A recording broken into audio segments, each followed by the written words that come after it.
Subscribe to our YouTube channel and press the bell icon to get the latest updates. Namaskar, welcome to this video column, and today we are going to talk about the recent remarks made by Dr. Mohan Bhagwat, the Sarsangh of Rashtriya Swayamsevak Sangh, that the DNA of Hindus and Muslims is same. So this has kicked off a debate. We have seen that this remark was made by Dr. Mohan Bhagwat in a speech in a program which was held recently in Ghaziabad in Uttar Pradesh, and the program was organized by Muslim Rashtriya Manch. The Sarsangh also released a book there. Now, many commentators have seen these remarks as a kind of an olive branch from the RSS to the Muslims. We know that the general stereotype about RSS is that it is an anti-Muslim organization. So many commentators have interpreted it, this remark of the Sarsangh that it's a conscious effort from the RSS or the RSS chief or the Sarsangh to offer an olive branch to the Muslims. It's part of a kind of an outreach program of RSS. But is it true? Is it something new which the RSS Sarsangh has said? If we look at the past records of the RSS, or if we look at the archives of RSS, the publications which have been brought out by RSS, or the publications which have documentation about RSS and the previous Sarsangh we would see that what the Sarsangh at present, Dr. Mohan Bhagwat said, so there was nothing new in that. But we'll come to this, that why he said this, because the RSS Sarsangh are known to be speaking very cautiously, very carefully, and one also has to read between the lines that actually at a platform where there were a large number of Muslims, so why did the RSS Sarsangh say that Muslims and Hindus have the same DNA? But first we will talk about whether this is a new remark or this has been a consistent stand of the RSS ever since its inception. So I'll quote Manmohan Vaidya, who is presently the Joint General Secretary of the RSS. Earlier he was the Akhil Bharatiya Prachar Pramukh also. So the Joint General Secretary in the RSS terminology is known as Sah Sarkareva. So he said in an interview much before this statement had come, and this interview which I am quoting, it is from a book called, or a small booklet called RSS Interviews, in which Manmohan Vaidya, the interviews of Manmohan Vaidya on wide variety of issues have been compiled. It has been published by Vichar Vinimay Prakashan, and it was published in April 2017. So if you go to page 25, when he was asked a question about Muslims or RSS stand on minorities, he said, in Bharat, traditionally we believe that all religions lead to the same destination and hence are equal. 99% of Muslims and Christians in India are converted, having origin in Bharat. So there is nothing, this has been consistently the stand. It's a very natural thing to say that both Muslims and Hindus have the same DNA. Because as I said, that 99% of Muslims and Christians in India are converted, having origin in Bharat. Many commentators often tend to conclude that Sangh started this engagement also with Muslims recently after Muslim Rashtriya Manch was set up with inspiration of RSS. One of the RSS Pracharaks, Mr. Indresh Kumar, so he plays a key role in this. So that's why many people consider this to be an affiliate of the RSS, but let me clarify here that RSS does not have any affiliate, and Muslim Rashtriya Manch is not an affiliate of RSS. You can say that it's an organization which has been inspired by RSS, and it was set up during the tenure of the 5th Sarsangh Mr. K.S. Sudarshan.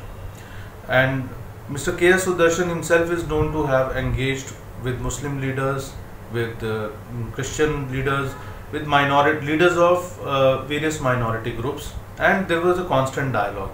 In fact, some of the delegations had visited the RSS headquarters at Nagpur also. Another quote I want to give from Sunil Ambekar's book and the RSS roadmap for 21st century. It is significant because Mr. Sunil Ambekar is at present the Akhil Bharatiya Prachar Pramukh. You can say broadly translated into All India Publicity Chief. And the title of the book is very important, the RSS roadmap for 21st century. So it gives you the interpretation of stand of RSS on various issues from a senior functionary of RSS in the contemporary context. So Mr. Sunil Ambekar says in this book that the forefathers of Muslim and Christian populations in India too lived by following the Hindu way of life. In our country, many forms of worship developed over several millennia, and so there was no discrimination on the basis of faith or the form or manner of worship. Now he further adds, to be born an Indian means to be a descendant of Indian culture. It is not just the physical act of being born, it is being mindful of a cultural ethos laid down by our progenitors. The motherland is not a territorial map. This is very significant because this is at the core of the RSS philosophy.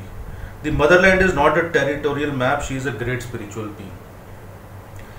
And dwelling upon the issue, he further adds, that it's very interesting, he gives the concept of Hindu Rashtra, that Hindu Rashtra is not anti-Muslim.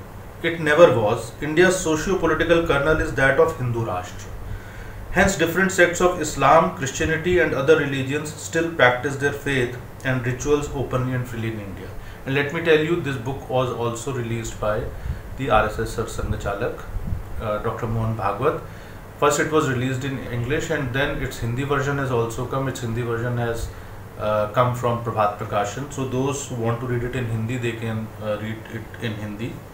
Then J. Nand Kumar, another you can say key ideologue of RSS. He is the national convener of an organization which works amongst intellectuals. He is also a senior pracharak. The name of the organization is Pragya Pravaha. And he has quoted a very interesting comment of the second RSS chief, Guru Golwalkar, who was the RSS chief from 1940 to 1973. And he has quoted him in one of his published works, Hindutva for the Changing Times. This book by J. Nand Kumar was also published about a couple of years back, and it has been published by Indus Scrolls Press. So in an interview to Dr. Saifuddin Jilani, Guruji says, Indianization does not mean converting all people to Hinduism. Let us all realize that we are the children of the soil and we must have allegiance to this land.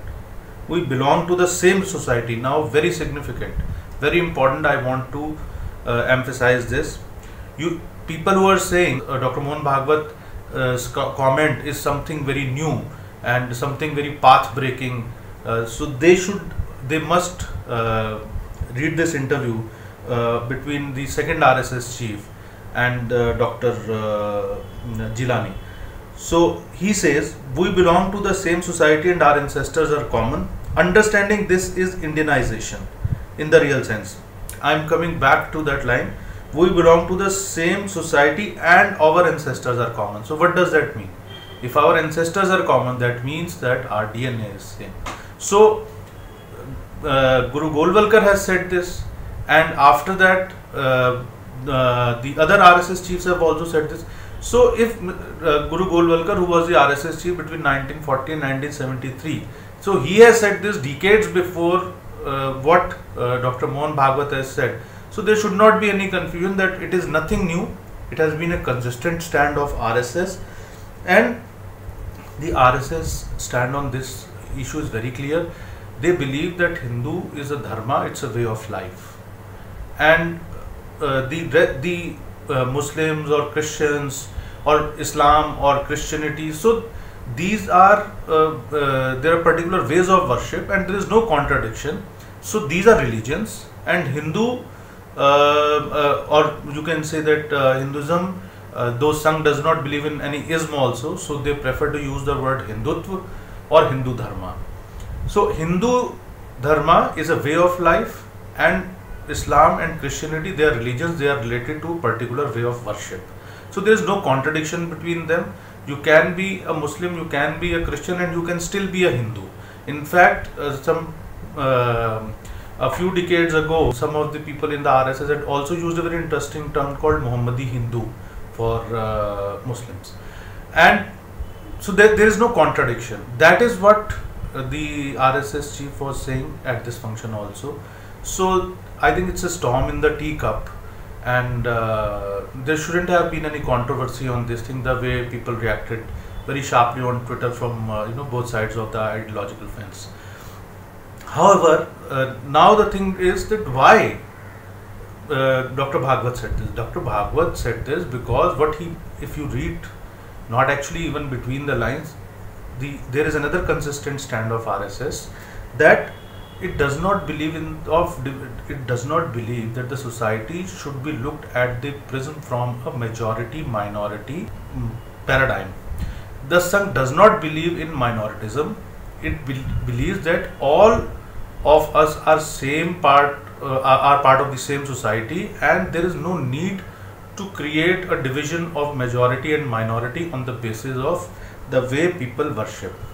So actually, when Dr. Mohan Bhagwat said that the DNA of Hindus and Muslims is same, what he meant to say was the consistent stand of RSS since 1925 that Muslims should not treat themselves as minorities. Muslims should not expect that they should be treated as minorities. They are equal stakeholders, and there is no just because they worship in a different way, that does not mean that they should be treated as minorities. So this was what he meant to say. It was I would say aimed at kicking off or taking the debate further on doing away with this division between the majority and the minority. And I'll come back just before I wind up. I had mentioned one of the interviews of Dr. Manmohan Vaid. So I had left one last line in that, and now I'll end up my video with those two lines, which will further clarify that why Dr. Mohan Bhagwat's comments on where he said that the DNA of Hindus and Muslims is same. So why it was actually aimed at attacking, or aimed at, you can say, kicking off a debate on the issue of majority and minority paradigm. Dr. Manmohan Vaid, he has said in this interview, I'll just repeat the last two lines, 99% of Muslims and Christians in India are converted, having origin in Bharat. And now, he says, the line which I did not tell you earlier, then how can a mere change of faith make them qualify as minorities? So this has been the RSS stand consistently, and I think that Dr. Mohan Bhagwat's comment should be looked at from this perspective, and but that can only be done if people who are tracking RSS, who are interpreting RSS, they stop looking at it from a political perspective. Because many commentators have feel that because there are upcoming elections in the state of Uttar Pradesh, Muslims constitute a significant population there, so the function was held in Ghaziabad deliberately.